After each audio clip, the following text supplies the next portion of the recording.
Plated Traditions channel. Welcome to the Plated Traditions channel with your host Kendra Moses. This is the Plated Traditions. Hello and welcome to the Plated Traditions channel. My name is Kendra Moses, and as always, we have our resident chef Kai off camera. Now this week we're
for the most part, we really don't expect animals to have as high grade of food as us. We consider their basic diet kind of separate from ours. So we're jumping up now to the 1930s.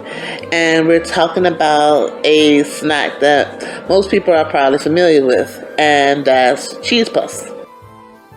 A lot of things in general are made from corn.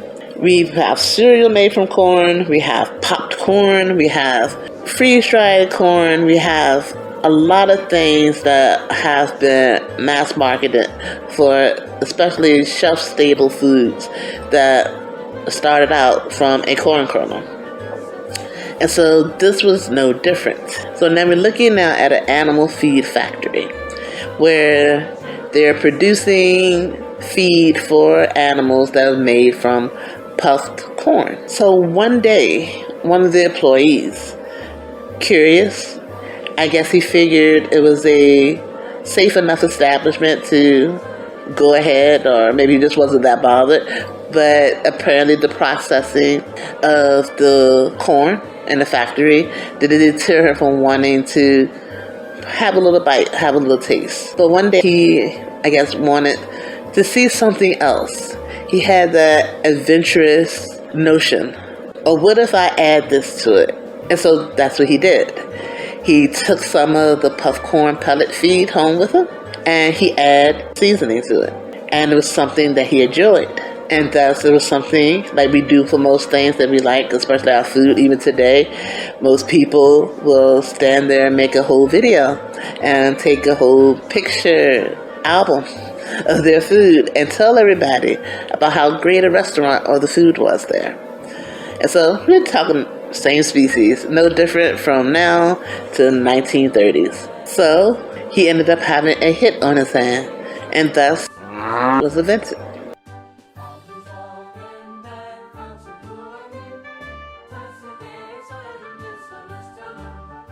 When you're cooking for someone that asks you to do something specifically and you did it and they just said they weren't pleased, and so they ask you to do it again.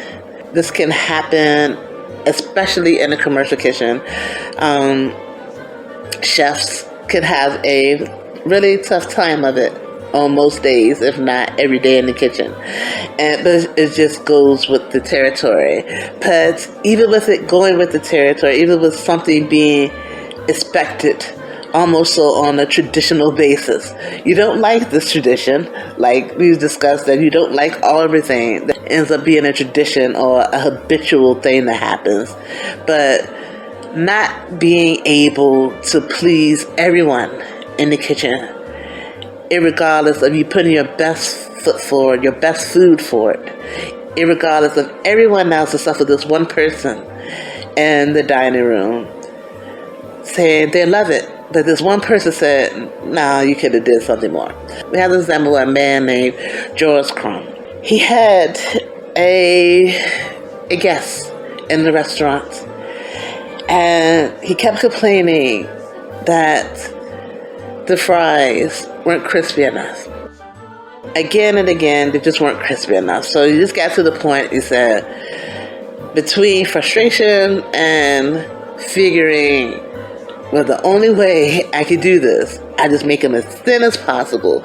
So we're talking about, I like to think of it as frustration and ingenuity, even though it's often touted as being revenge of sorts. He had the potatoes cut as thin as possible, made sure it was cooked in a good amount of time, getting nice and crisp as hard as possible.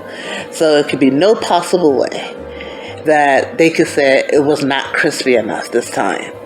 And I believe that the thought process was like one of those, like you said, you get angry, so is this crispy enough for you? And you just kind of get combative a little bit when you can't seem to get this person to appreciate what's been given to them. And I believe that in his heart of hearts, he just thought that this be maybe the last straw for the customer, and maybe they'll just go. Just get them away. We'll give you something hard and crunchy, and you just get on about your business and go ahead. But this is one of these instances where there are some times in life we get frustrated. We get very frustrated, and we act on those frustrations. And sometimes those frustrations can end up having consequence. And like I said, I can only assume, but I believe that the biggest consequence he's probably thought he have, maybe he probably even expected to have a little insult, maybe a little shout, of it being too hard and crunchy this time. But we do have those moments where when we act out of character, or we act against a certain way that is expected for us to act, when we're thinking we're getting, like I said, as is often touted to be in this example, our revenge, that the consequence, or this thought of the consequence, isn't as bad as we thought it was going to be, or ends up being actually non-existent. So in this case, he gave the guests a plate full of these hard fried potatoes, things that do not resemble a French fry at all. Possibly thinking that this is, for what you're asking for is not a French fry. I believe that was the basic premise to get this customer to understand. So he gave it to the customer. Customer tried it, loved it, and it ended up becoming a thing. Now we know of them today as crisp. If you're across the pond, if you're here in the United States, chips, the invention of chips or crisp. From one agitated person, it shows how those inconveniences in life can end up coming up to something actually productive.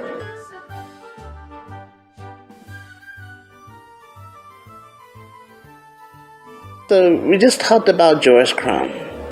And George Crumb intentionally had those potatoes cut very thin and had it cooked for a longer period of time to produce what we now know as chips. But we're moving on to the invention now of yogurt. So we have the ancient civilization. In the ancient civilization times, there weren't things that we know or think about now for containers and storage or what have you. Ingenuity. Sometimes it comes from curiosity, sometimes it comes from anger, and sometimes it comes from a basic necessity, or in this case, a basic use of what's commonly around you. Back in the day, we used to use more of everything. Now it's questionable sometimes of how much, when a animal is taken to slaughter, how much of it is actually used. For a cow, does the skin automatically become leather? Does all of it get eaten or broken down and what have you? Sorry to all you vegans out there, but these are the questions we ask ourselves now, because we don't use up the animals that we usually used for production for what have you. Unfortunately, an animal can be just taken basically just for a simple cut of meat and the rest of it discarded. But that's now. A long time ago in the ancient civilization times, everything was used for a purpose. In this case, we're talking about animal milk. However, the next part might still bother you. So they used to keep milk in the stomachs of animals. So probably as gross and cringe as it may sound to us today, we're thinking about the pasteurization process at the very least, and thinking about health safeties and everything else, and thinking about just milk being thrown in the stomach of the animal. We said, oh no. But speaking from a scientific point of view, it makes sense. Our stomach is made, at least as human beings, our stomach is made to hold acids. Our acids are very strong enough to break down our food. And basically what's really saving us, a typical healthy human being, is the fact of a very strong mucous membrane layer that's lining the stomach to hold those acids in. Otherwise, those acids will pretty much do the same thing to us internally as it does to our food. So it's a powerful pouch. So if you do remove it, not to sound too grim, but if you do remove a pouch from a mammal especially, basically the same type of thought process, stomach acids, linings, if they don't get punctured and you're able to seal it off, it's very useful. Then we'll go to a store to get cups or what have you, and if they're nomads, they don't have the luxury really, depending on what was around during that time, to really be thinking about carrying the contents of what we know to be our kitchen cupboard. They're not going camping, so to speak. They're roughing it. So the most obvious choice for storage would be something like that. And as grim as it may sound to some people, is something respectable about them using the entirety of the animal.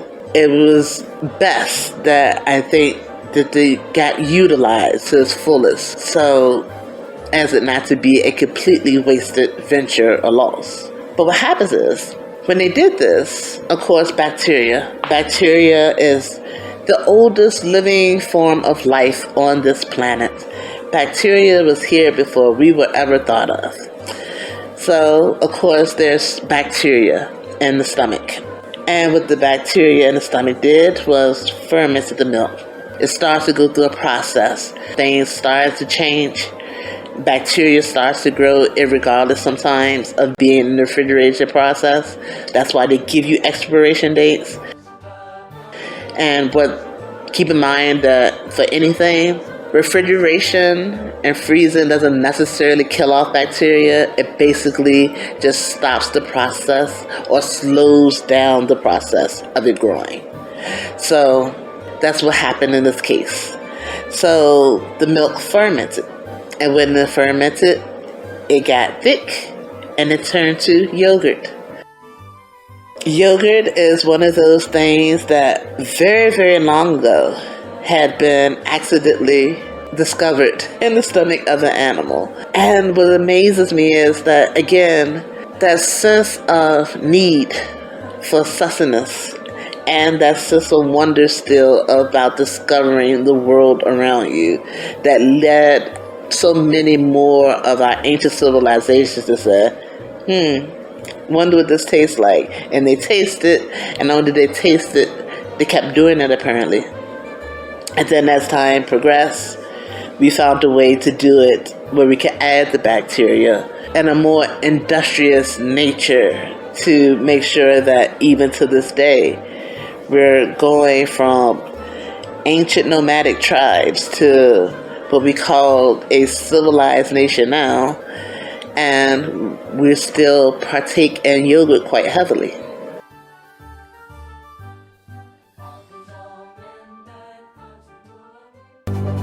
Dad, perhaps the less conventional of the parental duo. From the earliest days when you're held in hand, we lean on their shoulders. They start off with the basics, then gradually cement why plated traditions aren't standardized. They're home cooks giving support and lessons in the kitchen and celebrations in the living room. They're fellow movie aficionados equipped with just enough popcorn to happily spoil both you and dinner. They're lunch buddies after you put in long hours in the shop. On the green with you at tea time and at the grill at dinner time. They're dad. So consider journaling that journey as we celebrate Father's Day. Available at Amazon.com and Blurb.com. Just search keywords, Play Traditions.